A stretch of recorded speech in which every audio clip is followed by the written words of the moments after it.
বাগমারাবাসীর সর্বস্তরে ধর্ম বর্ণ নির্বিশেষে দলমত নির্বিশেষে সকলের প্রতি আহ্বান রাখবো, আপনারা এই রাষ্ট্রীয় 4 আসনটি বাংলাদেশের বৈষম্যের একটা অংশ।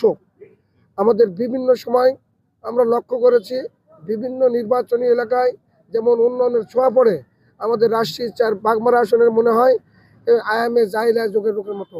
এমন এমন রাস্তা আছে যেখানে মানুষ এই খরার সময় পায়ে হেঁটে যেতে পারছে না। এমন মসজিদ আছে যেখানে মানুষের নামাজ পড়ার কোনো ব্যবস্থা নাই। আমি এলাকায় ঘুরে দেখেছি মানুষের না খেয়ে থাকবে, কিন্তু অবকাঠামো উন্নয়ন তারা চায়, রাস্তাঘাট, ব্রিজ, কালভার্ট, মসজিদ, মন্দির, এই সকল উন্নয়ন। দেখুন, সংসদ হলো আইন প্রণেতা জায়গা, আইন তৈরি হয় এবং আইনের বাস্তবায়ন হয় সেখান থেকে। আমি দীর্ঘদিন তৃণমূল পর্যায় থেকে রাজনীতি এসেছি, ছাত্রদল করছি, যুবদল করছি, নির্বাচিত প্রতিনিধি হিসেবে আমি ইউনিয়ন চেয়ারম্যান ছিলাম, উপজেলা চেয়ারম্যানের সুবাদে বাগমারা উপজেলার অধিকাংশ লোকজনের সঙ্গে সুসম্পর্ক। আর বাগমারা উপজেলায় কি কি দরকার প্রত্যেকটা জিনিসে আমার মুখস্থ। এখনই যদি আমাকে লেজার সংসদে বক্তব্য দিতে বলেন, আমি বাগমারার চোখ বন্ধ করে 1000 সমস্যার কথা বলে আসতে পারবো। আর এই জন্য বাগমারাবাসী আমাকে নির্বাচিত করবে বলে আমি বিশ্বাস করি। বাগমারার উল্লেখযোগ্য রাস্তার মধ্যে বলতে গেলে তো সিরিয়াল। আমি 6টা ইউনিয়নে গণসংযোগ করলাম, একটা করে ইউনিয়নে দেখলাম 2-1টি রাস্তার এই মনে করেন উদ্বোধন করে ভোট নিছে, ½ কিলোমিটার হয়েছে 6 কিলোমিটারের মধ্যে। আবার কোনো কোনো ইউনিয়নে দেখলাম শুরুই হয়নি, আবার কোনো কোনো ইউনিয়নে দেখলাম যে পুকুরে পানি ভরে গেছে। এই ধরনের প্রথমেই আমি দেখলাম যে অনেক রাস্তাঘাট আছে 16টি ইউনিয়নে, নাম কতটার করব রাস্তাঘাট।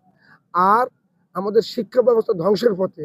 শিক্ষার মান উন্নয়ন করবে জনাব তারেক রহমান যে সিদ্ধান্ত নিয়েছে, আল্লাহ রাব্বুল আলামিন যদি সম্মান লিখে রাখে, আমি জনাব তারেক রহমানের মাধ্যমে সংশ্লিষ্ট শিক্ষা মন্ত্রণালয়ের মাধ্যমে শিক্ষায় যেহেতু জাতির মেরুদণ্ড, এই শিক্ষা ব্যবস্থার মান উন্নয়ন করার চেষ্টা করবো প্রথমে।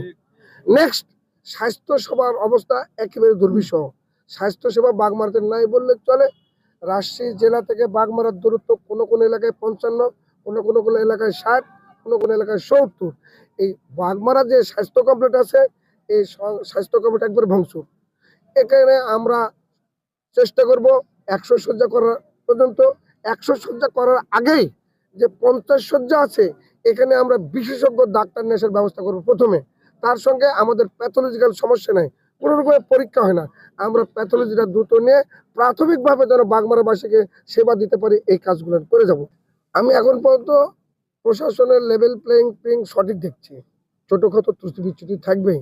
আমাদের প্রতিপক্ষ আমাদের বিরুদ্ধে হাজারো লিখছে, আমরাও জবাব দেওয়ার চেষ্টা করছি, আমরা কারোর বিরুদ্ধে লেখিনি। তবে আমাদের প্রতিপক্ষ যারা আছে তারা আমাদের যে সকল আচরণ বিধি আছে, অধিকাংশ আচরণ বিধি তারা লঙ্ঘন করছে। আপনি দেখেন আচরণ বিধিতে আছে ভোটার প্রতি 10 টাকা ব্যয় করতে হবে, অথচ বাগমারাতে যদি জামাতে ইসলামের আপনি পোস্টার ফেস্টুন দেখেন, তাহলে দেখবেন যখন 40 লক্ষ টাকাও শেষ হবে না, তারা পোস্টার ফেস্টুন দিচ্ছে। অথচ আমাদের এই ধানের শীষের বাইনক্লার ধরলে এত পোস্টার ফেস্টুন আপনি পাবেন না, ঠিক আছে। তারপরে পোস্টার ফেস্টুন তারা আমাদের প্রতিকূল মারার চেষ্টা করছে, আমাদের ছেলেপেলে কিছু বলে তারা পেশি শক্তি দেখানোর চেষ্টা করছে, কিন্তু আমরা নিষেধ করেছি, কারণ কারো পাতানা ফাঁদে আমরা পা দেব না। যেহেতু আমরা লক্ষ্য করছি সামনে সূর্য উদিত হচ্ছে, অর্থাৎ 12 তারিখে যেহেতু আমরা বিজয়ী হব, বিদায় তাদের সঙ্গে আমরা তিক্ততা যাচ্ছে না।